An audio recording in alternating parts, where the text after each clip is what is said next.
अगर आप राजस्थान माध्यमिक शिक्षा बोर्ड कक्षा 12 इतिहास विषय के विद्यार्थी तो आज का वीडियो आपके लिए अति महत्वपूर्ण है, क्योंकि आज इतिहास विषय की जो राजस्थान माध्यमिक शिक्षा बोर्ड की परीक्षा हुई थी उस परीक्षा का हम पूरा सटीक सॉल्यूशन इस वीडियो के माध्यम से आप तक बताने का प्रयास करूंगा। और इससे पहले आप सबसे रिक्वेस्ट है कि अगर आज चैनल पर नए आए तो चैनल को सब्सक्राइब करें, वीडियो को लाइक कमेंट शेयर जरूर करें। अब देखो, ये बात मुझे कहते हुए भी वैसे अच्छा नहीं लग रहा है, क्योंकि इस पर मैं एक कड़वी बात कहना चाहूँगा। और मैंने देखो पहले भी आपको कहा था कि जितना मैटर मैं दूंगा उसमें से ही आपका अधिकतर आएगा। और आज देखिए आपके 80 नंबर का पेपर है और 60 से 65 अंक के जो प्रश्न है, जो मैटर मैंने उपलब्ध करवाया उसमें से, और वो मैटर है कितना, कुल आपके मैटर का 2% भी नहीं है, 2 से 5% के बीच में। और बहुत सारे लोग क्या करते हैं, ऐसे चैनल की तरफ भाग जाते हैं कि मेरे चैनल पर बाद वाले वीडियो में तो व्यूज आने बंद हो गए थे, क्योंकि वो लग रहा है कि इस चैनल पर कुछ आ ही नहीं रहा और मैं फालतू कुछ देता ही नहीं है, जो आपके काम की चीज़ें हैं। और ये आज से नहीं, लगभग 5 साल से मैं ये काम कर रहा हूँ। 5 साल से जो बच्चे कंटिन्यूस मेरे चैनल से देख रहे हैं वो उनको पता है। और आज भी जो एग्जाम देकर आए और उन्होंने जो मैटर मैंने दिया, मैंने उपलब्ध करवाया, उन मैटर को देखा तो वो 100% उनके 60 से 65% तो इनमें से, और उनके और भी कुछ याद था तो कम से कम वो 70 नंबर आराम से वो इस पेपर के अंदर ला सकते। और जो कड़वी बात वो यही कहूँगी कि जैसे बड़े बड़े कोचिंग संस्थानों से आप पैसे दे करके जो कोर्स खरीदते उनमें से क्या आया, रिजल्ट आपके सामने देख लीजिए। सिर्फ छोटे प्रश्नों को छोड़कर उनमें से कुछ भी नहीं आया। और जबकि हमारे जैसे जो यूट्यूब पर फ्री सेवा देते हैं उनको तो हम अगर वीडियो के अंदर चैनल सब्सक्राइब करने का कह देते, थोड़ी देर बाद वो सुन करके चैनल अनसब्सक्राइब कर देते हैं। जबकि हमारे जैसे लोगों का जो फ्री एजुकेशन देते हैं, आपको मोटिवेशन करना चाहिए। और कमेंट करने में भी कंजूसी करते हैं, और इसके लिए आपको न तो सब्सक्राइब करने में, न लाइक करने में, न कमेंट करने में आपको खर्चा आता है, न कोई शेयर करने में आपको खर्चा आता है।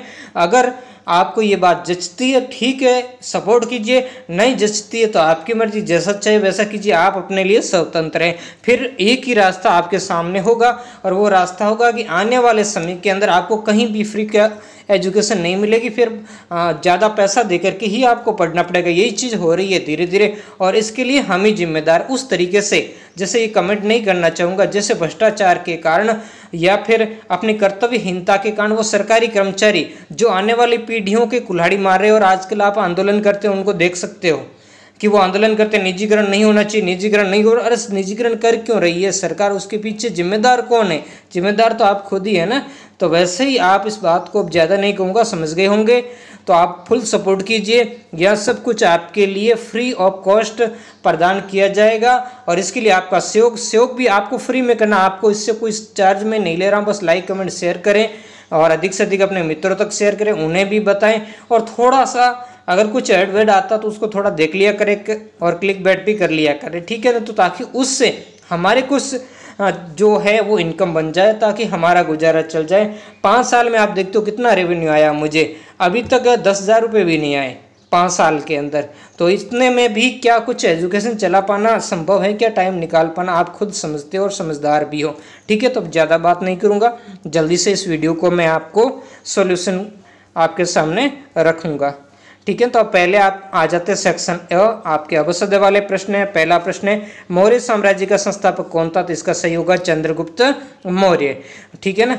अगला जो क्वेश्चन हम देखेंगे दूसरा, वो प्राचीन भारत में मंदसौर को किस नाम से, दसपुर के अंदर जो मंदसौर के अंदर जो एक क्या मिला था, सूर्य मंदिर का वहाँ पर निर्माण करवाया, कौन सी श्रेणी ने कराया था, कमेंट करके बताइए। वहीं से आपको ध्यान रखना, पहले इसी को दसपुर कहते हैं। अगला जो हम देखते हैं, प्रभावती गुप्त किस वंश की शासिका थी? तो वो वाकाटक वंश की शासिका थी। अगला क्वेश्चन है, किताब उल हिंद पुस्तक का लेखक कौन था? ये अल बिरूनी था। अगला क्वेश्चन है, मगध की राजधानी थी, तो मगध की राजधानी क्या थी? पाटलिपुत्र, जिसे आज पटना कहते हैं, ठीक है ना। अगला देखेंगे, मिट्टी से बने हल का प्रतिरूप तो आपको कहाँ से मिला? बनावली से। बनावली कहाँ है आप मुझे कमेंट करके जरूर बताएं। अगला जो हम देखेंगे, वो सिंधु घाटी सभ्यता की सबसे विशिष्ट पुरा वस्तु क्या थी? तो वो मुहर थी। अगला हम देखते हैं क्वेश्चन संख्या 8, 1857 की क्रांति के समय मुगल सम्राट तो बहादुर शाह, इतना ही दिया। बहादुर शाह, जफर के पीछे पड़ जाओगे तो वो आपका गलत करवट है, इसलिए जफर नाम हटा दिया एग्जामिनर ने पीछे से।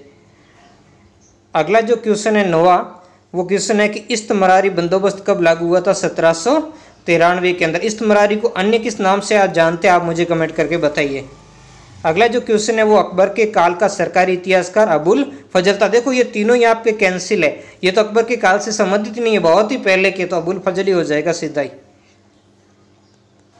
अगला जो क्वेश्चन है कि तालीकोटा का युद्ध कब हुआ था, तो ये 1565 के अंदर हुआ था। किसके बीच में हुआ ये आप मुझे जरूर बताएं। अगला है कौन सी सूफी संत गरीब नवाज के नाम से, तो ख्वाजा मोइनुद्दीन चिश्ती। चिश्ती नाम नहीं दिया पीछे, यही आपको भरमाने के लिए 2-3 प्रश्न में ऐसे ही किया गया है, ठीक है ना। और लगभग आसान पेपर है, कोई हार्ड पेपर नहीं आया इस बार, बहुत ईजी से और बच्चों के आसानी से, अगर नॉर्मल भी आप पढ़े हो ना तो आसानी से आपको इसमें 70 से 80% नंबर बन सकते हैं औसत विद्यार्थी के। अगला जो दूसरा क्वेश्चन है वो है रिक्त स्थानों की पूर्ति। दूसरे का पहला सितंबर 1739 में विश्व युद्ध प्रारंभ हुआ था, तो आपको इसमें लिखना द्वितीय, सेकंड वर्ल्ड वार इस समय प्रारंभ हुआ था। अगला है दूसरा रिक्त स्थान सम्मेलन 1931 में प्रारंभ हुआ था, तो ये गोलमेज सम्मेलन था। 3 जो गोलमेज सम्मेलन हुए थे, दूसरा 1931 में लंदन में आयोजित हुआ था। प्लासी युद्ध में पराजय किसकी हुई थी, तो यहाँ लिखना है सिराजुद्दौला की। प्लासी का युद्ध कब हुआ था आप मुझे कमेंट करके बताइए। अखिल भारतीय जनगणना का पहला प्रयास, ये सारे प्रश्न वही आए जो मैंने आपको पढ़ाए हैं, तो ये पहला प्रयास कब हुआ था आप बताइए जल्दी से, मेरे साथ साथ कमेंट बॉक्स में भी आप जवाब दीजिए। तो ये 1772 ईस्वी के अंदर। 5वां है 1861 ईस्वी के अंदर रिक्त स्थान में गृह युद्ध प्रारंभ हुआ था। कहाँ पर हुआ था ये, अमेरिका के अंदर। अमेरिका के अंदर 1861 से 1865 तक गृह युद्ध चला था। अगला देखते हैं 1857 में ब्रिटेन में रिक्त स्थान आपूर्ति संघ की स्थापना, तो ये है कपास, ये भी मैंने पढ़ाया उसमें है, अभी वाले में ऑब्जेक्टिव प्रश्न में ही है, कल जो मैंने वीडियो डाला उसी में था। ये खूब सारे प्रश्न रिपीट हुए सेम और हूबहू क्वेश्चन रिपीट हुए। अभी देखते हैं वन लाइनर, वन शब्द वाले या वन पंक्ति वाले। पहला है महात्मा गांधी ने भारत छोड़ो आंदोलन किस वर्ष, सिर्फ आपको वर्ष ही लिखना। आप 1942 लिखा तो भी सही है, आप अगस्त 1942 लिखा तो भी सही है, 8 अगस्त 1942 लिखा तो भी सही है, ठीक है ना। महात्मा गांधी ने अपने सत्याग्रह के लिए नमक को मुद्दा क्यों बनाया था, क्योंकि नमक पर कर, अंग्रेजों ने क्या किया था, नमक पर कर लगाया था, और नमक आम आदमी से जुड़ा हुआ मुद्दा था, ये गरीब से गरीब व्यक्ति से जुड़ा हुआ मुद्दा था, ऐसा आपको इसमें लिखना है। या फिर आप लिख सकते हो नमक कर से संबंधित जो मुद्दा है वो अमीर और गरीब यानी सभी वर्गों से जुड़ा हुआ था। अगला हम देखते हैं गेटवे ऑफ इंडिया का निर्माण क्यों करवाया गया, तो आप देखो गेटवे ऑफ इंडिया का निर्माण क्यों, आपको लिखना कि ब्रिटिश राजा जॉर्ज पंचम और उसकी पत्नी मेरी के स्वागत के अंदर। अगला देखता अवध का ब्रिटिश साम्राज्य में विलय कब हुआ था, तो ये 1856 में। कितने आसान क्वेश्चन है और सारे रिपीटेड क्वेश्चन है। अगला आप देखेंगे अंडाल कौन थी, तो आपको इसमें लिखना अंडाल अलवार महिला संत थी। अगला देखेंगे अकबर ने ख्वाजा मोइनुद्दीन चिश्ती की दरगाह में कुल कितनी बार यात्रा की थी, तो ये 14 बार की थी। ये भी प्रश्न आया, मैंने कल ही करवाया, उसी के अंदर है आपके ऑब्जेक्टिव प्रश्नों में। अगला देखते हैं इब्न बतूता ने किस शहर को भारत का सबसे बड़ा शहर, ये भी पहले करवाए हुए प्रश्नों में ही है, वो कौन सा है, दिल्ली। शाहजहां ने अपने सबसे बड़े पुत्र का क्या नाम, ये सारे क्वेश्चन रिपीटेड है। तो पुत्र का क्या नाम था, दारा शिकोह था, क्या था, दारा शिकोह। अगला जो क्वेश्चन है कि मनुस्मृति का संकलन कब किया गया, तो मनुस्मृति का संकलन आपके किया गया 200 ईसा पूर्व से लगाकर 200 ईस्वी तक, ठीक है। अगला है मनुस्मृति ने पैतृक संपत्ति के बंटवार में स्त्रियों के लिए क्या प्रावधान किया, तो आपको लिखना है कि मनुस्मृति में पैतृक संपत्ति के बंटवार में स्त्रियों की कोई हिस्सेदारी नहीं है, यानी स्त्रियां अपनी हिस्सेदारी की मांग नहीं कर सकती, ऐसा लिखना था। बहिर्विवाह पद्धति से आप क्या समझते हैं, इसमें लिखना तो गोत्र से बाहर विवाह करना बहिर्विवाह पद्धति के नाम से जाना जाता है। अगला हम देखते हैं कि जॉन मार्शल ने सिंधु घाटी सभ्यता के अंदर एक नवीन सभ्यता की खोज की घोषणा कब की, तो ये 1924 में। तो ये 30 नंबर के आपके कुल प्रश्न थे, ठीक है ना। तो इस वीडियो में हम 30 नंबर के अगले वाले जो ये 2 वीडियो और आएंगे, ठीक है ना, उसके अंदर मैं आपके प्रश्न और उत्तर लिखित रूप में लाऊंगा, ठीक है ना। ये सारे जो आगे वाले प्रश्न है ना, ये खंड ब से लगाकर, तो इनको मैं लिखित रूप से लाऊंगा ताकि आपको इन प्रश्नों के उत्तर कैसे लिखे, क्या लिखे, वो समझने में आपको आसानी हो। इसके लिए थोड़ा समय लग रहा है। अभी भी मैं जैसे पेपर आ गया था आपका, लेकिन लेक्चरर ले रहा था मैं भी क्लास के अंदर, वहाँ से अभी दौड़ते दौड़ते रूम पर आया और फटाफट आते ही आपका पहले ये वीडियो मैंने देने का प्रारंभ किया, और कुछ ही देर में 10 मिनट बाद ही दूसरा आपका वीडियो आ रहा है, और उससे 10 मिनट बाद तीसरा वीडियो आ जाएगा। तो आप इन्हीं वीडियो के आधार पर अपना मूल्यांकन कर दें, आपको कहीं भटकने की जरूरत नहीं। एक मानचित्र वाला आपको करवा देता हूँ, देख लेता हूँ पीछे मैप, इसके अंदर क्वेश्चन क्या है और मैप पीछे लगा हुआ है। इस पेपर में है कि नहीं, आपके तो आया था, तो यहाँ पर हम पहुँच चुके, ये मैप वाले प्रश्न थे और यहाँ पर मैप नहीं लगाया, ठीक है ना।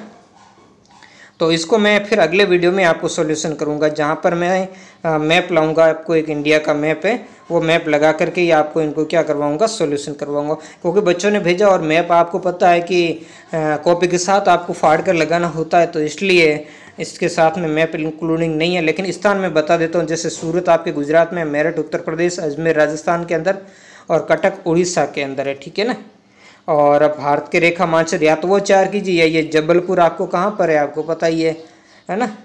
और बताइए कमेंट करके, झांसी उत्तर प्रदेश, अंबाला पंजाब, अलीगढ़ भी उत्तर प्रदेश। अब जबलपुर आप मुझे बताओगे, मेरे को तो पता है कि कहाँ पर है और वो आपको भारत का मिडिल राज्य सेंटर वाला है, ठीक है ना। लेकिन आप मुझे कमेंट करके बताइए और ये मैप भी अगले अंतिम वीडियो में भी अब करवाऊंगा, ठीक है ना। जो अंतिम वीडियो आएंगे ना बड़े वाले 4 नंबर वाले प्रश्न, उसके लास्ट में पूरा हम भारत का मैप लग करके अंदर कहाँ स्थान है वहाँ पर अंकित करवा दूंगा। तो आज के वीडियो में इतना ही, मिलते हैं नेक्स्ट वीडियो में नए टॉपिक के साथ। धन्यवाद।